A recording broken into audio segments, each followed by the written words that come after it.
Hello दोस्तों, कैसे हो? आपका स्वागत है त्रिपाण स्टडी सेंटर में। आज जो हम करने जा रहे हैं +2 एनआईएस बोर्ड का चैप्टर 32 विराटा की पद्मनी। ये बहुत ही इम्पोर्टेंट जो है उपन्यास है। इसका जो लेखक है, इसका जो उपन्यास के रचयिता करता है, वो है बुद्धा वन लाल वर्मा। इन्होंने बहुत ही सहजता के साथ इसकी रचना किया है और इसमें उन्होंने एक दागी कन्या कुमुद के जीवन पे आधारित, जिसको दुर्गा देवी का अवतार माना जाता है, उसके इर्द गिर्द पूरे कहानी को रखा है। उन्होंने बताना चाहा है कि किस प्रकार जो है दागी कन्या जो कि दुर्गा की अवतार मानी जाती है, किस परिस्थितियों के साथ गुजरती है और किस प्रकार जो है विराटा जो होती है बिल्कुल ही शमशान में कन्वर्ट हो जाता है और उसके पश्चात क्या होता है। ये सब जानने के लिए, समझने के लिए आपको जो है चैप्टर को और उपन्यास को समझना पड़ेगा। इसके लिए आपको मेरे साथ बना रहना पड़ेगा। लेकिन साथ में चैप्टर स्टार्ट करने से पहले एक बात जो मैं हमेशा कहता हूँ, जिसको आपको सोचना भी चाहिए, विचार भी करना चाहिए और अमल भी करना चाहिए, वो ये है कि जब भी वीडियो देखिए पूरा देखिए, क्योंकि अधूरा जानकारी सदैव खतरनाक होता है। साथ में एक इम्पोर्टेंट बात ये भी रहती है कि अगर आप पहली बार वीडियो देख रहे हो तो लाइक शेयर सब्सक्राइब जरूर कीजिए। देखिए दोस्तों, लाइक कीजिएगा तो इससे ये होता है कि बनाने वाले का जो मनोबल होता है वो बढ़ता है और आपके लिए अच्छा से अच्छा करने की सदैव कोशिश करता है।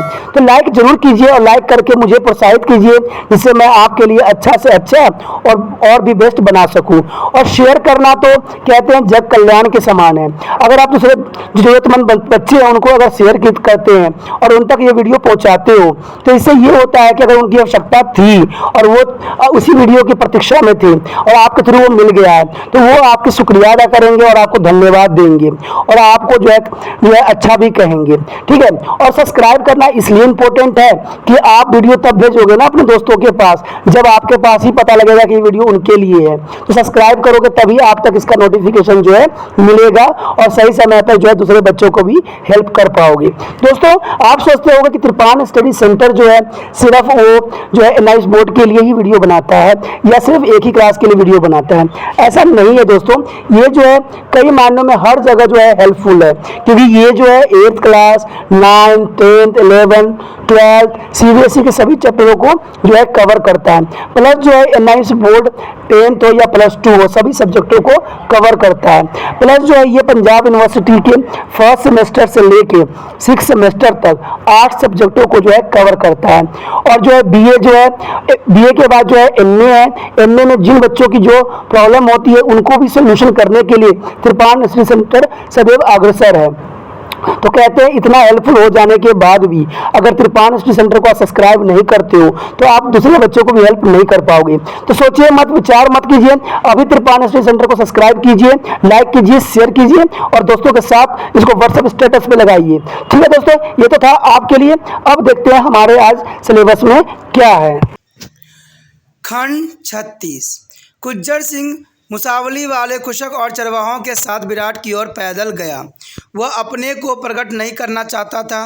मार्ग के भरकों और वृक्षों को समूहों में होकर जाते हुए उसने सोचा, यदि वही है तो शायद पहचान ले, न पहचाने तो बुरा ही क्या। जिस संसार ने करीब कभी त्याग दिया है उसे देवता क्यों तिरस्कृत करने चला। न पहचाने जाने में एक सुख भी है। खोद कर लोग कुशल बात न पूछेंगे और उन्हें व्यथा न होगी। शांतिपूर्वक उनके दर्शन कर लूँगा, परंतु यदि उन्होंने पहचान भी लिया तो उन्हें व्यथा क्यों होने लगी। मैं उनका कौन हूँ? केवल भक्त और फिर थोड़े से पलों का परिचय। थोड़ी देर में नदी पार करके टापू के सिरे पर स्थित मंदिर में पहुँच गए। वह देवी के दर्शन का खास समय न था। कृषक और उसके साथी को घर लौटना था, परंतु कुज्जर सिंह ने कहा, क्यों जल्दी करते हो? यदि किसी ने मना कर दिया तो अपना सा मुँह लेकर रह जाएंगे और ठहराना तो पड़ेगा ही। कृषक ने गोमती से विनय के साथ कहा, पालर से जो कऊ ठाकुर आए हैं दर्शन करन चाउत हैं का अबो दर्शन न होई। कऊ बहुत बड़े आदमी हैं। गोमती पालर का नाम सुनकर जरा पास आई। कुज्जर सिंह को पहचानने की चेष्टा की, न पहचान पाई। इस चर्चा ने कुमुद को भी आकृष्ट कर दिया। एक ओर से अपने आगंतुकों को बारी बारी से देखा। कुज्जर सिंह को उसने कई बार बारीकी से देखा, वहाँ से हट कर चली गई। नरपति सिंह को भीतर से भेजा। नरपति ने आते ही पूछा, आपको पार्लर में तो मैंने कहीं नहीं देखा, आप वहाँ के रहने वाले नहीं हैं। गुज्जर सिंह रहने वाला तो वहाँ का नहीं है, परंतु उस समय अर्थात कुछ दिन हुए तब आया वहीं से था। नरपति ने पास आकर गुज्जर सिंह को घूरा, कुछ सोचकर बोला, आपको कभी कहीं देख अवश्य रखा है, परंतु याद नहीं पड़ता। पार्लर के ऊपर कलाम्पी के नवाब के आक्रमण के समय आप दिलीप नगर की सेना में या ऐसे ही किसी मेल में उनसे पहले कभी आए हैं? आप ठीक कहते हैं, गुज्जर सिंह ने जरा संभल कर कहा। मैं मेले में पार्लर गया था। कुमुद ने भी वार्तालाप सुना। गोमती जरा उत्सुकता के साथ बोली, आप दिलीप नगर के रहने वाले तो नहीं? हाँ हाँ कहकर गुज्जर सिंह ने सोचा प्रश्नों की समाप्ति हो जाएगी और हाथ पांव धोने के लिए नदी की ओर टोरियां से नीचे उतर गया। थोड़े समय के पीछे हाथ पांव धोकर गुज्जर सिंह नदी से आ गया। उसने नरपति सिंह से दर्शन की इच्छा प्रकट की। देवी की मूर्ति के पास एक किनारे पर कुमुद बैठी थी। वह मुख वही रूप पर आज कुछ अधिक आतंकमय दिखलाई पड़ा। भौं के बीच में सिंदूर और भस्म का टीका अधिक गहरा था।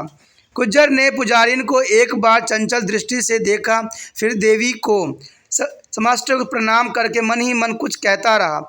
जब मोमबत्ती प्रसाद की बारी आई तब फिर कुमुद की ओर देखा। वो पीली पड़ गई थी। कांपते हुए हाथ से कुमुद ने फूल और भस्म गुज्जर सिंह को दे दी। वह अंगूठी उसकी उंगली में अब भी थी। गुज्जर ने नीची दृष्टि किए हुए ही कांपते कंठ से कहा, वरदान मिले, बहुत दुर्गति हो चुकी है। कुमुद देवी की ओर देखने लगी, कुछ न बोली। गुज्जर ने फिर कहा, देवी के वरदान के बिना मेरा जीवन असंभव है। गुज्जर का गला और अधिक कांपा। देवी जो कुछ करेगी सब शुभ करेगी। कुमुद ने गुज्जर की ओर दृष्टिपात करने का प्रयत्न करते हुए उत्तर दिया। इतने में नरपति बोला, आप पार्लर क्या अभी चले जाएंगे? गुज्जर के मन में कोई जल्दी न थी। बोला, अभी तो न जाऊंगा और कुछ ठीक नहीं, कहाँ जाऊं?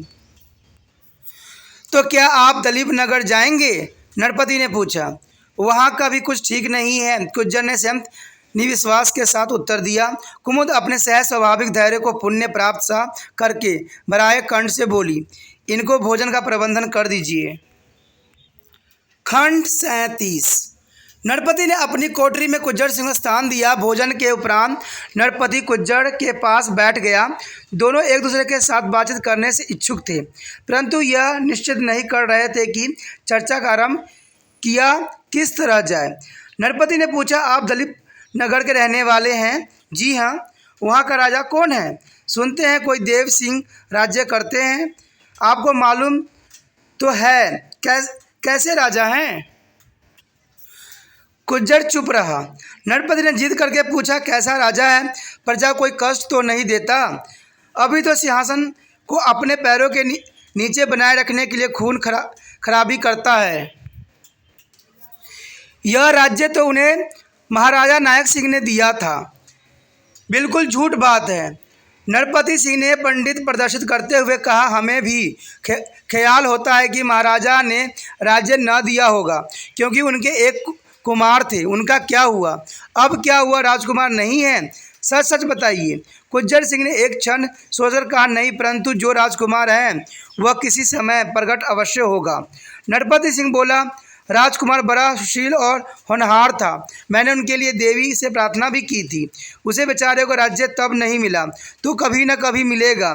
स्वार्थी की निष्ठा के कारण गुज्जर ने उत्तर दिया, दिलीप नगर में जनार्दन शर्मा एक पापी है। उसके षड्यंत्रों से देव सिंह राजा बन बैठा है। वास्तविक राजकुमार वंचित हो गया और रानियों की मूर्खता के कारण भी उसे नुकसान पहुंचा है। नरपति ने टोक कर कहा, देवी की कृपा हुई तो असली हकदार को फिर राज्य मिलेगा और नीच, स्वार्थी और पापी लोग अपने किए का फल पाएंगे। गोमती को दूसरी कोठरी में बड़ी जोर से खांसी आई। गुज्जर ने पूछा, विराटा के राजा के पास फौज फाटा कैसा है? अच्छा है, नरपति ने उत्तर दिया। रामनगर के राव साहब की अपेक्षा यह बहुत जन और धन संपन्न है। वह अपने को छिपाते हुए है, नहीं तो उनमें इतनी शक्ति है कि किसी राजा या नवाब का मुकाबला कर सकते हैं। हमारी जाति के वह गौरव हैं। गुज्जर ने पूछा, यदि किसी समय दिलीप नगर के राजकुमार उनसे मिलने आवे तो अच्छी तरह मिलेंगे या नहीं? अवश्य, नरपति ने उत्तर दिया। राजा राजाओं के साथ बराबरी का ही वार्तालाप करते हैं। आपसे उस राजकुमार से कोई संबंध नहीं है। जी हाँ, क्या? मैं उनकी सेना का सेनापति हूँ। वही तो, नरपति ने धम के साथ कहा। मेरी स्मरण शक्ति से धोखा नहीं खाया था। मुझे देखते ही विश्वास हो गया था कि आप राजकुमार या राजकुमार के साथी या दिलीप नगर कोई व्यक्ति अवश्य हैं। गुज्जर सिंह के मन में हंसी आ गई या बोला, राजकुमार आपके राज्य से पीछे मिलेंगे। मैं उनमें पहले ही मिल लूँगा। आप कुछ सहायता करेंगे? नरपति ने पूछा। उस दंगे के दिन राजकुमार के साथ आप किस समय आए थे या शुरू से ही साथ थे? गुज्जर ने उत्तर दिया, मैं शुरू से ही साथ था। उसने अपने पहले प्रश्न के फिर दोहराया, आप राजकुमार की कुछ सहायता कर सकेंगे? नरपति बोला, अवश्य। मैं आपके कुमार के लिए देवी से प्रार्थना करूंगा और राजा सब्बल सिंह से भी कहूँगा अपने साथ आपको ले चलूँगा। सवेरे गुज्जर सिंह नरपति के साथ विराटा के राजा सब्बल सिंह के पास गया। राजा ने स्पष्ट इनकार तो नहीं किया, परंतु नरपति को बहुत हट करने पर कहा, देव जी की कृपा से काम बनने की आशा करनी चाहिए, परंतु भरोसा पक्का उस समय दिला सकूंगा जब यह निश्चय हो जाए कि कलपी के नवाब की सहायता के बिना आपको कुमार दलीप नगर के राजा की शक्ति का सफलतापूर्वक सामना कर सकते हैं। यदि दिल्ली का पाया लौट गया और कलिप की नवाब ख़त्म हो गई तो मुझे आपके राजा का साथ देने में बिल्कुल संकोच न होगा। अथवा यदि आप लोग किसी तरह कलपिस के नवाब को अपने पक्ष में कर लें तो कदाचित मुझे अपना सिर खपाने में ऊंच नीच का विचार न करना पड़ेगा। गुज्जर सिंह बोला, कलिपी का नवाब दलीप नगर का धावा अवश्य करेगा, परंतु वह अपने स्वार्थ के लिए करेगा। तब ऐसी दशा में आप कुछ दिन बल एकत्र करने की चुपचाप परिस्थिति का अध्ययन करने में बिताना पड़ेगा। अनुकूल स्थिति होने पर हम और आप दोनों मिलजुल कर काम कर सकते हैं। सफदर ने पूछा, आपका नाम? बिना किसी हिचकिचाहट से गुज्जर सिंह ने उत्तर दिया, अतवल सिंह। सफदर ने कहा, आप यहाँ ठहर सकते हैं यदि आपकी इच्छा हो तो, परंतु आपको रहना इस तरह पड़ेगा कि आपका पता किसी को न लगे, अर्थात जब तक आपको अभिप्राय सिद्ध न हो जाए। गुज्जर सिंह बोला, यह जरा मुश्किल है। ऐसा स्थान कहाँ है जहाँ मैं बिना टोका टोकी के बना रहूं, स्वच्छतापूर्वक जब चाहे जहाँ आ जा सकूं? ऐसा स्थान, नरपति ने बात काट कर कहा, ऐसा स्थान देवी का मंदिर है। एक तरफ कहीं जब तक चाहे तब तक पड़े रहें। तैरना जानते हो? हाँ, गुज्जर ने उत्तर दिया। तब नरपति बोला, डोंगी की सहायता बिना भी स्वेच्छापूर्वक चाहे जहाँ आ जा सकते हो। एक धीमी असपस हाय भरकर गुज्जर बोला, देखो कब तक वहाँ इस तरह टिका रहना पड़ेगा। फिर तुरंत भाव बदलकर उसने कहा, सैन्य संग्रह शीघ्र ही हो जाएगा और देवी जी की कृपा होगी तो बहुत शीघ्र सफलता भी प्राप्त होगी।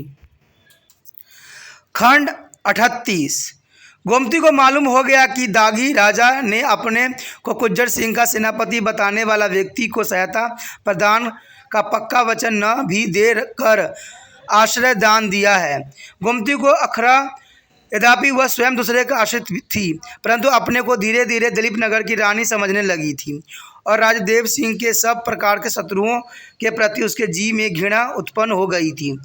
सफदर सिंह को यहाँ से लौट आने पर गोमती की इच्छा गुज्जर को दो खोटो बातें सुनाने की हुई, परंतु नरपति साफ तौर पर उसे देव सिंह के द्रोही का पक्षपाती जान पड़ता था। कुमुद देवी का अवतार या देवी की अद्वितीय पुजारिन होने पर भी लड़की तो नरपति की ही थी। गोमती को द्रोष हुआ, कष्ट हुआ, भीतर की भीतर असंतोष और ग्यालिन बढ़ने लगी। इसी समय उस मंदिर में एक व्यक्ति और आया। गोमती को उसको पुष्ट भर हुए चेहरे पर सतर्कता चिन्ह मालूम हुए, परंतु इससे अधिक वह समय और कुछ न देख सकी। वह व्यक्ति रामदयाल था।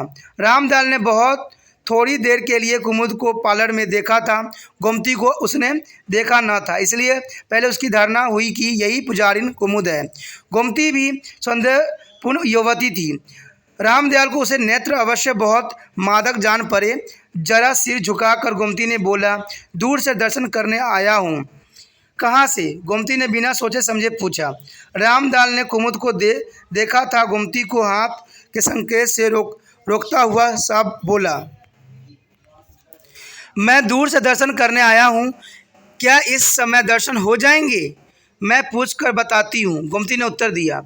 रामदयाल ने प्रश्न किया, किससे? गोमती बोली, यदि तुम इस समय दर्शन न हो तो सवेरे तो हो ही जाएंगे। रामदयाल ने विनयपूर्वक कहा, दूर से आया हूँ, क्या इस समय दर्शन हो जाएंगे? यदि न हो सके तो सवेरे तक के लिए ठहर जाऊंगा और फिर कदाचित एक अनुष्ठान के लिए यहाँ कई रोज ठहरना पड़ेगा। कुमुद बोली, दर्शन इस समय भी हो सकते हैं, परंतु यदि तुम सवेरे तक के लिए ठहर सकते हो तो प्रातःकाल का समय सबसे अच्छा है। उस मंदिर में नरपति सिंह नहीं था, परंतु कुज्जर सिंह अपनी कोठरी में था। उसने रामदयाल के कंठ के पहचान लिया। सन्नाटा में आकर अपनी कोठरी में ही बैठा रहा। थोड़ी देर में अपने को संभाल कर बाहर निकला। उस समय रामदयाल दालान के उस कोने में अपना डेरा लगा रखा था। पहचान लिया, रामदयाल नहीं देख पाया। कुज्जर अपनी कोठरी में लौट आया। दूसरे दिन सवेरे रामदयाल दर्शन के लिए मूर्ति के सामने पहुंचा। कुमुद मूर्ति के पास बैठी हुई थी और नरपति उसे जरा हटकर। रामदयाल ने बड़ी श्रद्धा दिखलाते हुए मूर्ति पर जल चढ़ाया और बेल के फूल जो थे अर्पण किए। उसने कपड़े की और कुछ निकालने के लिए हाथ बढ़ाया। नरपति ने एक बार उस और देख कर दूसरी ओर मुंह कर लिया। इतने में कुज्जर सिंह भी आ गया। कुमुद की आंखें मूर्ति की ओर देखने लगी। रामदयाल ने बगल के कुज्जर सिंह को देखा, फिर मुड़कर पहचानने में संदेह न रहा। एक क्षण के लिए सकपकास आ गया। कपड़ों में से सोने का बहुमूल्य गहना निकाल कर मूर्ति के चरणों में चढ़ा दिया। गहना हाथ में उठाकर नरपति ने कहा, आप कहाँ से, कौन हैं? मैं दिलीप नगर का हूँ, रामदयाल ने उत्तर दिया। इससे अधिक कुछ और बताना मेरे लिए इस समय असंभव है। आफत में हूँ। दुर्गा के दर्शन में आशीर्वाद प्राप्त करने के लिए आया हूँ। मेरी प्रार्थना है कि मेरे स्वामी का भला हो। गोमती ने उसी समय आंखें बूंद कर रामदयाल की प्रार्थना स्वीकार की जाने के लिए देवी से प्रार्थना की और बड़े अनुयायी के दृष्टि से कुमुद की ओर देखा। नरपति बोला, आपके स्वामी का कल्याण होगा। गोमती किसी उमड़े हुए भाव के वेग को सहन न कर सकने के कारण बोली, जी के मुख से यह आशीर्वाद और अच्छा मालूम होता है। कुमुद कुछ नहीं बोली। नरपति ने तुरंत कहा, दुर्गा का प्रसाद इन्हें दिया जाए, फल और भस्म। कुमुद ने भस्म उठाकर रामदयाल के दे दी, पुष्प नहीं दिया। गोमती के हृदय को बड़ी पीड़ा हुई। नरपति बोला, यदि समझ जाएं तो पुष्प भी दे दिया जाए। यह दुर्गा के अच्छे सेवक जान पड़ते हैं। कुमुद मूर्ति के प्रणाम करके वहां से मंदिर के दूसरे भाग में धीरे से चली गई। गोमती ने कुमुद के नेत्रों में इतनी अवज्ञा पहले कभी नहीं देखी थी। बड़ी कठिनाई से गोमती ने नरपति से कहा, इन्होंने क्या कोई अपराध किया है? उदास स्वर में नरपति बोला, कोई अपराध नहीं किया है और न देवी इनसे रुष्ट है। रुष्ट होती तो भस्म का प्रसाद क्यों देती? जान पड़ता है अभी इनके कार्य में कुछ विलंब है, इसलिए पुष्प प्रसाद नहीं मिला। रामदयाल कुज्जर सिंह को देखकर सकपया था, परंतु इस घटना से विचलित नहीं जान पड़ा। मुस्कुराकर बोला, एक दिन उसकी कृपा अवश्य होगी और मेरा तथा मेरे स्वामी का अवश्य कल्याण होगा। अवश्य, नरपति बोला। रामदयाल वहाँ से उठकर मंदिर के बाहर गया। कुज्जर सिंह उसके पीछे पीछे। जब दोनों अकेले रह गए तो कुज्जर सिंह ने धीमे स्वर में परंतु तीखेपन के साथ कहा, यहाँ किसके लिए आए हो? दर्शन के लिए। तुम्हें ये लोग जानते नहीं हैं? जानते हैं। ये लोग यह जानते हैं कि तुम्हारा नाम रामदयाल है और किस तरह के मनुष्य हो। मैं उन्हें स्वयं बतला दिया है। तुम यहाँ से चले जाओ। क्रोध के मारे कुज्जर सिंह कांपने लगा। रामदयाल ठंडक के साथ बोला, राजा, गुस्से से काम न चलेगा। मैं अपना परिचय इन लोगों को दे दिया है, परंतु आप यहाँ नाम और काम दोनों की दृष्टि से छिपे हुए हैं। आपका भेद खुलने से मेरी कोई हानि न होगी। राजा राजा देव सिंह के आदमी आपके लिए घूम रहे हैं। कलापी का नवाब जो मंडोर में यहाँ से पास ही ठहरा हुआ है, आपसे शायद बहुत संतुष्ट नहीं है। रानियों की आपसी पटती नहीं है। रियासत के सरदार आप लोगों के झगड़े से अपने को बचाते हुए लोचन सिंह अभी जीवित है और मैंने कभी आपको कोई बिगाड़ा नहीं किया है। फिर न जाने राजा मुझसे क्यों रुष्ट हैं। गुज्जर सिंह जिस बात का संदेह रामदयाल पर कर रहा था उसे प्रकट करना उसने उचित नहीं समझा। रामदयाल ने कहा, इस बार दोनों रानियां देव सिंह के विरुद्ध हैं।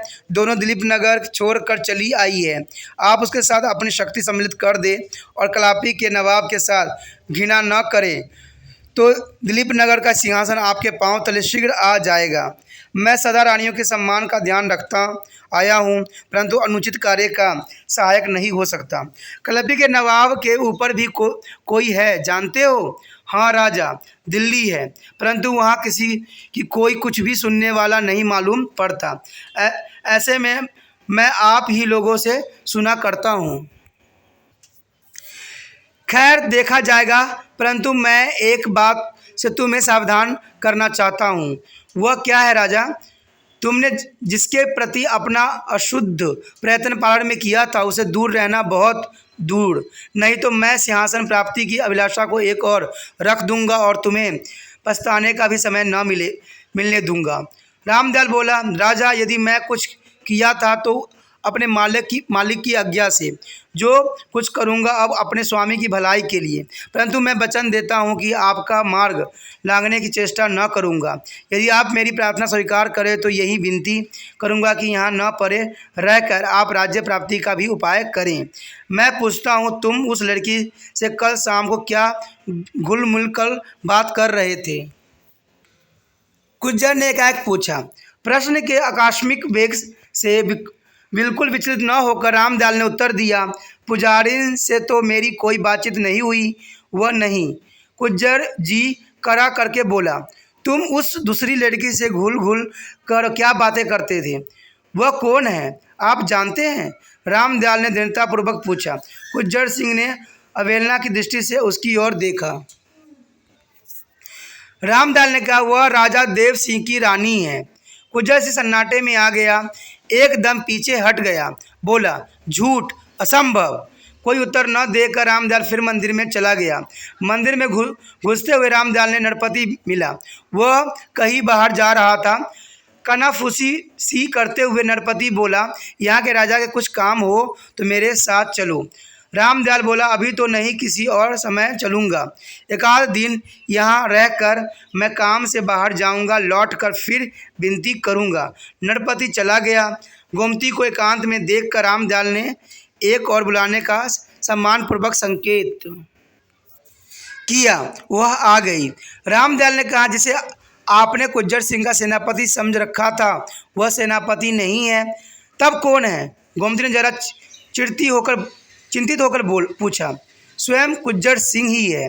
गोमती चौकी। रामदयाल ने निवारक करते हुए कहा, आप आश्चर्य न करें, वह महाराजा को हानि पहुंचाने के लिए तरह तरह के उपाय रचने में सदा व्यस्त रहते हैं, परंतु मैं इसका उपाय करूंगा। आप चिंतित न हो। आप इस भेद को कदापि किसी के सामने प्रकट न करें। मेरी अनुपस्थिति में यहाँ जो कुछ हो उस पर अपनी दृष्टि रखें और मेरे ऊपर विश्वास। मैं एक आधा रोज के बाहर जाऊँगा, वहाँ से लौटकर अपनी और योजनाएं बताऊँगा, उसके अनुसार फिर काम करें। गोमती ने प्रसन्न होकर कहा, तुम बड़े चतुर मनुष्य जान पड़ते हो रामदयाल। धन्य है महाराज जिनका ऐसा दक्ष और पुरुषार्थी सेवक हो। तुम कब तक यहाँ रहोगे? रामदयाल ने उत्तर दिया, एक आधा दिन और हूँ। जरा यहाँ के राजा को गुज्जर सिंह के पक्ष से विमुख कर लूँ या कम से कम उत्साह रहित कर दूँ, तब दूसरा काम देखूँ। यह कहकर रामदयाल एकटक गोमती की ओर देखने लगा, मानो कुछ कहना चाहती हो। गोमती बोली, क्या कहते हो, कहो। आपका इन पुजारियों के विषय में क्या विश्वास है? उसने पूछा। गोमती ने उत्तर दिया, बहुत शुद्ध है। दुर्गा से उनका संपर्क है, लोग उन्हें देवी का अवतार समझते हैं। यह सब ठीक है, रामदयाल आंख नीची करके बोला, परंतु मेरी यह प्रार्थना है कि आप जरा यह अच्छी तरह से देखती रहें कि गुज्जर सिंह का वह कितना पक्ष करती है और क्यों करती है। आपको स्मरण होगा कि उन्होंने मुझे स्वामी की सफलता के लिए पूरी आशीर्वाद नहीं दिया। कुछ सोचकर गोमती ने कहा, मुझे खूब याद है, उन्होंने एक बार आशीर्वाद दे दिया, दूसरी बार आशीर्वाद फिर भी दे देगी। खंड 39। गुज्जर सिंह को जितनी बेचैनी उस दिन हुई उतनी लोचन सिंह के मुकाबले में सिंहगढ़ छोड़ने के लिए विवश होने पर भी नहीं हुई थी। उसे भय हुआ कि रामदयाल कुमुद को किसी षड्यंत्र में फंसाने और स्वयं उसे किसी व्यवस्था में डालने की चिंता में है। उसे कुमुद को उसी दिन अकेले में कुछ कहने का निश्चय किया। अंत में गुज्जर सिंह को दोपहर के लगभग एक अवसर तथा लगा। गोमती रसोई बनाने के लिए एक कोठरी में चली गई, दूसरी में नरपति को कुमुद भोजन कराने लगी। रामदयाल मंदिर को एक कोने में मुंह पर चादर ढापे पड़ा था। गुज्जर सिंह मंदिर के आंगन से जाकर ऐसी जगह खड़ा हो गया जहां नरपति उसे नहीं देख सकता था, केवल कुमुद देख सकती थी, परंतु कुमुद ने उसकी ओर देखा नहीं। अब धूप में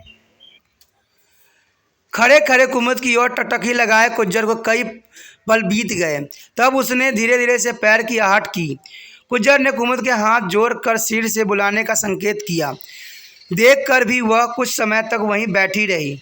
यथेष्ट से कुछ अधिक भोजन सामग्री नरपति के सामने रख कर कुमुद ने पिता से कहा, मैं अभी आती हूँ। आंगन में प्रवेश करते ही कुमुद ने चारों ओर आंख डाली। गोमती वहाँ न थी। मंदिर की बगल वाली छोटी सी दलान में रामदयाल चादर से मुंह ढके पड़ा था, वहाँ और कोई नहीं था। गुज्जर सिंह ने मंदिर के बाहर चलने का इशारा करते हुए दरवाजे की ओर कदम बढ़ाया। कुमुद भीतर जाकर देवालय की चौखट पर जा बैठी। गुज्जर सिंह लौटकर वहीं जा पहुंचा, नीचे बैठ गया। कुमुद भी चौखट से उतरकर नीचे बैठने जरा हिली, परंतु फिर वहीं की तहा बैठ रही, उस स्थान से जहां रामदयाल लेटा था। लौट थी। यहाँ कोई संकट उपस्थित होने वाला है, गुज्जर सिंह बोला। षड्यंत्र रचे जा रहे हैं। यह जो पुरुष कल यहाँ आया है बड़ा भयंकर और नीच है। उस लड़की के साथ कुछ सलाह कर रहा था। आपकी रक्षा का कुछ उपाय होना चाहिए। ने स्थिर करके कुमुद ने कहा, मेरे लिए किसी बात की चिंता न करनी चाहिए। दुर्गा जी की कृपया से मेरे ऊपर कोई संकट कभी नहीं आ सकता। यह लड़की मेरे गांव की है। उस दिन पालर में युद्ध हुआ। इस लड़की का विवाह उस पुरुष के साथ होने जा रहा था जो अब दिलीप नगर का राजा है। वह अपने पति के लिए चिंतित रहती है और कोई बात नहीं है। आगरा के सोने बोला, मैंने दिलीप नगर के सिंहासन की रक्षा में प्राणों की अतिरिक्त लगभग सभी कुछ त्यागा है। आशीर्वाद दिया जाए कि उन चरणों की रक्षा में उनका भी उत्सर्ग कर दूं।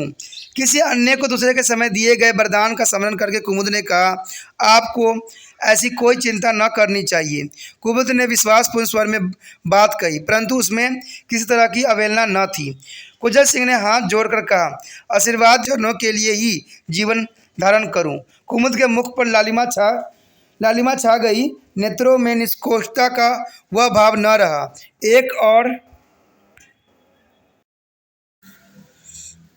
एक और आंख करके बोली, आपकी बात मुझे विचित्र सी जान पड़ती है। किसी तरह के कष्ट की कोई आशंका मुझे नहीं है। यदि कोई होगी तो मैं आपको विश्वास दिलाती हूँ कि रक्षा का उचित उपाय किया जाएगा। उत्तर की परीक्षा किए बिना ही कुमुद वहाँ से चली गई। जब तक वो रसोई घर में नहीं पहुँच गई, गुज्जर सिंह सोने के जलाने वाले उसके पैरों को देखता रहा। उसे ऐसा जान पड़ा जैसे उसकी नाड़ी में बिजली कूद गई हो।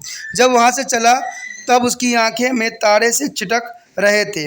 उस समय उसने यह नहीं देखा कि दलान में रामदयाल अपने स्थान पर न था। खंड 40। रानियों के विद्रोह का पता राजा देव सिंह को शीघ्र लग गया था। जनार्दन को बहुत खेद और क्षोभ हुआ। खोज लगाने पर उसे मालूम हो गया कि रानियां रामनगर की गाड़ी में पहुंच गई है। रामनगर का जो है पतराखंड दिलीप नगर का जागीरदार न था और अपेक्षाकृत भंडोर के अधिक निकट होने के कारण उसके ऊपर कुछ जोर नहीं चल सकता था। एक निश्चित करके जनार्दन राजा के पास गया। राजा ने कहा, तुम्हारा कहना न मानना, इसलिए यह कई समस्या और कष्ट खड़ी हो गई है। जनार्दन बोला, अब जैसे बनेगा वैसे ही समस्या को भी देखना है। एक उपाय सोचा है। वो क्या? राजा ने सतर्क होकर पूछा। मंत्री ने उत्तर दिया, मैं एक विश्वास दूत दिल्ली को रवाना करता हूँ। वह सैयदों की चिट्ठी कालपी के नवाब के नाम आएगा। राजा बोले, उस चिट्ठी का असर 1 वर्ष पीछे दिखलाई पड़ेगा। कौन पूछता है अंधेरे गढ़ों में कि उस चिट्ठी का क्या होना चाहिए? वह ऐसी चिट्ठी न होगी, जनार्दन ने कहा। कालपी के नवाब की सेना के लिए उस चिट्ठी का काफ़ी महत्व होगा, अर्थात नवाब अली मर्दाना को दिल्ली से बुलवाया अवेगा। दूत कौन है आपका? राजा ने पूछा।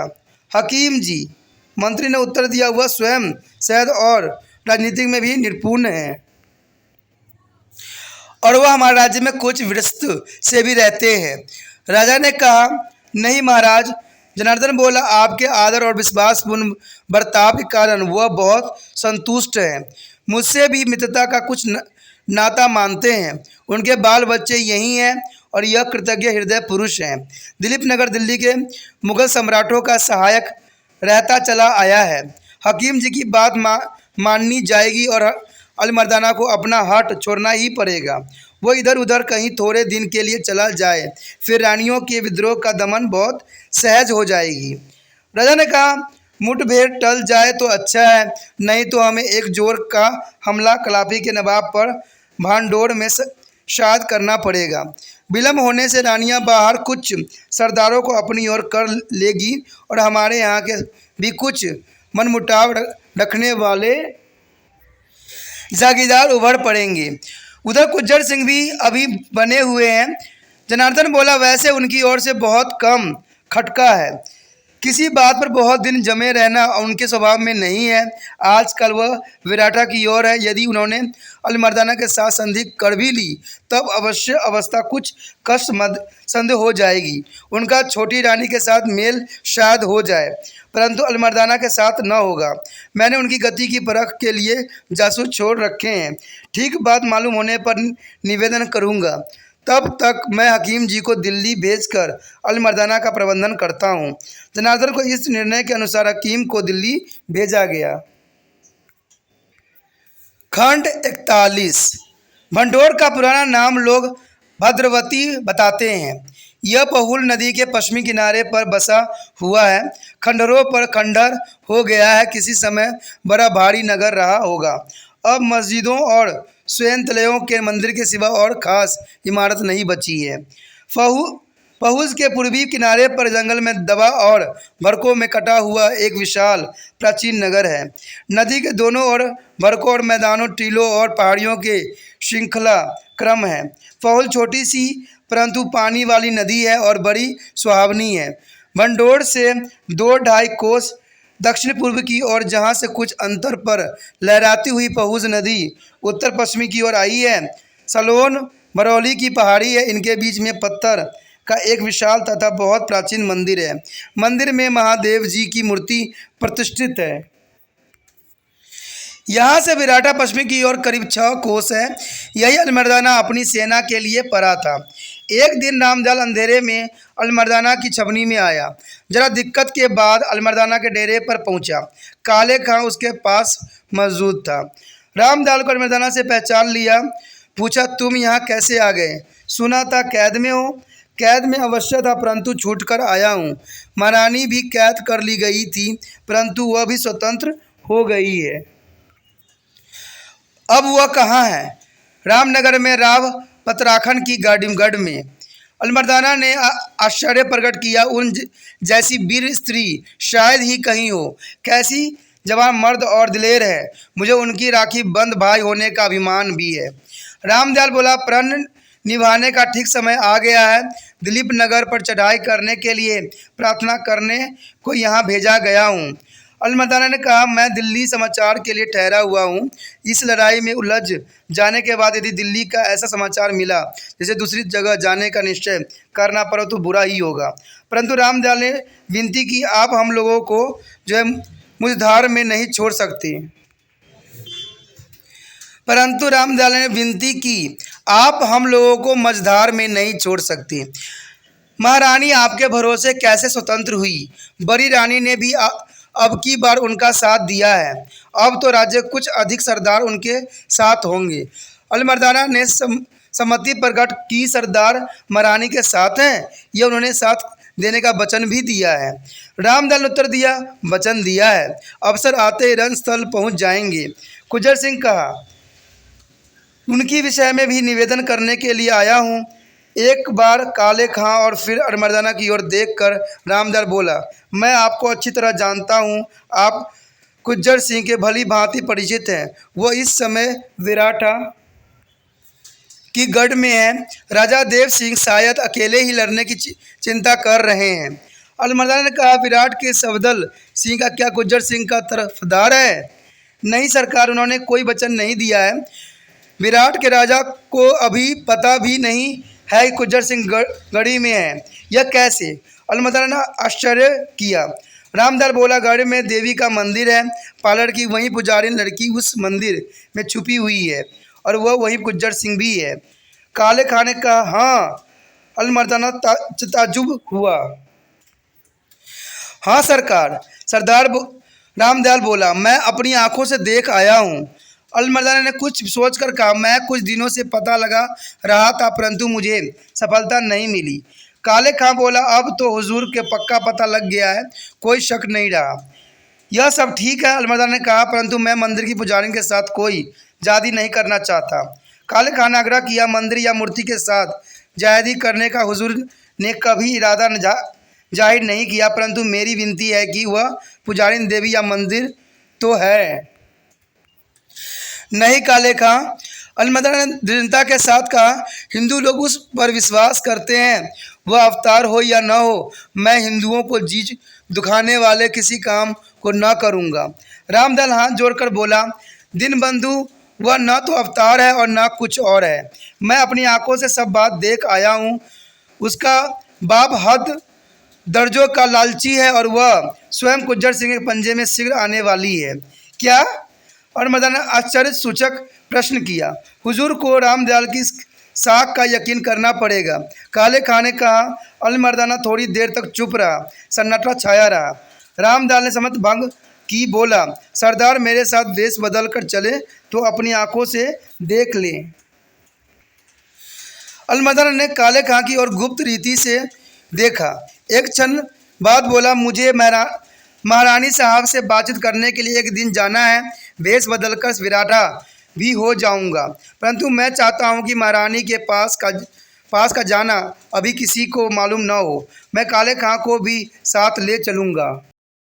विराट की पद्मिनी में आगे क्या हुआ, अगला खंड जो है हम आगे पाठ में करेंगे। तो आप बने रहिए तिरपान स्टडी सेंटर के साथ और समझते रहिए विराट की पद्मिनी। इसी के साथ जो है दोस्तों हमारा टॉपिक आज खत्म हो रहा है। ठीक है, अगर आपको अच्छा लगा तो लाइक शेयर सब्सक्राइब जरूर कीजिए। अगर पहली बार अगर आप वीडियो देख रहे हो, पहली बार मेरे चैनल पर आए हो, तो सब्सक्राइब करना आपका फर्ज बन जाता है। सब्सक्राइब करने से ये होगा कि जो भी मैं आप क्लास के रिगार्डिंग कोई भी वीडियो डालूंगा उसका नोटिफिकेशन जो है समय समय पर आपको प्राप्त होता रहेगा। अगर सब्सक्राइब नहीं कीजिएगा, अगर आप दोबारा से तिरपान स्टडी सेंटर पर आने की कोशिश कीजिएगा तो वहां पर आप तिरपान लिखिएगा तो जो है वो तिरपस कर देगा।